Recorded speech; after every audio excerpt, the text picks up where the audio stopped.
Chaque enfant, chaque famille est différente. Elle a son vécu, sa culture et ses besoins propres. Le TDAH est vraiment en augmentation. Au Québec, c'est peut-être 3 à 5 % des enfants qui sont atteints de TDAH. À Montréal, le taux d'incidence en infections transmises sexuellement et par le sang est le plus élevé dans la catégorie des jeunes de 15 à 25 ans. Être infirmière en santé scolaire, il faut avoir une grande passion, aimer beaucoup travailler avec les enfants, avec leurs parents. Je m'appelle Madeleine Pierre, je suis infirmière en santé communautaire. Je suis Rinda Hapner, je suis infirmière à Montréal. Mon nom est Dominique Lavallée, je suis infirmière en santé scolaire qui a participé au projet sur l'éducation sexuelle pour les jeunes qui ont un TDAH en milieu scolaire. Un enfant qui a un déficit d'attention, en fait, c'est très difficile pour cet enfant-là de rester assis sur une chaise puis nous écouter. C'est très, très difficile. Les 4 infirmières qu'on a travaillé sur ce projet créent une nouvelle approche pour que le message qu'on veut transmettre à ces jeunes qui puisse passer. Donc, qu'ils adoptent les saines habitudes et comportements sexuels. Le sujet de l'éducation sexuelle pour les jeunes, ça suscite de l'intérêt, donc à la base, mais aussi souvent, ça peut amener certains malaises. Donc pour certains jeunes, c'est plus difficile d'en parler. Donc d'aller avec un jeu, donc on peut dire que ça peut dédramatiser un peu, puis ça peut rendre plus à l'aise les jeunes, donc à aborder ce sujet-là qui, des fois, pour eux, est délicat. Combien de substances chimiques sont contenues dans une cigarette? On a formulé des questions et on a essayé de formuler aussi également des questions que les jeunes trouveraient intéressantes et faciles à comprendre aussi pour vraiment construire le jeu.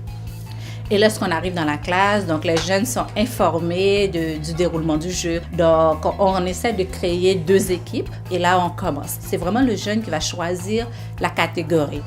Les questions vont être biologie, contraception, TSS. S'il y a une mauvaise réponse, l'autre équipe peut répondre aussi à la question. Et de là, souvent, ça amène un genre de discussion, une réflexion à propos de ce thème-là, etc. Infection transmise sexuellement. Vous dites c'est faux? On avait fait des questionnaires pré-jeu et post, et on l'avait fait la première fois en juin 2011. On est retourné par la suite au mois d'octobre de la même année et on l'a refait dans d'autres classes. On a remarqué qu'il y en avait 2 jeunes qui avaient doublé leur année.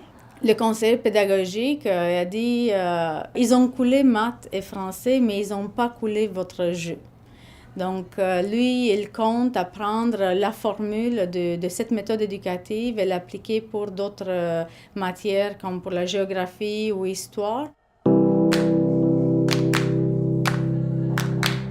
C'est sûr, nous, on trouve que c'est un projet qui a été très enrichissant. C'est un projet qui a été aussi très agréable à faire avec les jeunes. Puis, moi, ce que je trouve qui est le plus le satisfaisant, c'est de voir aussi qu'on a été capable de capter leur attention. Donc, la séance a été intéressante avec eux. Ils ont ri, on a pu partager beaucoup. Ce que l'infirmière avant nous rapportait était plus difficile à faire avec ces jeunes-là.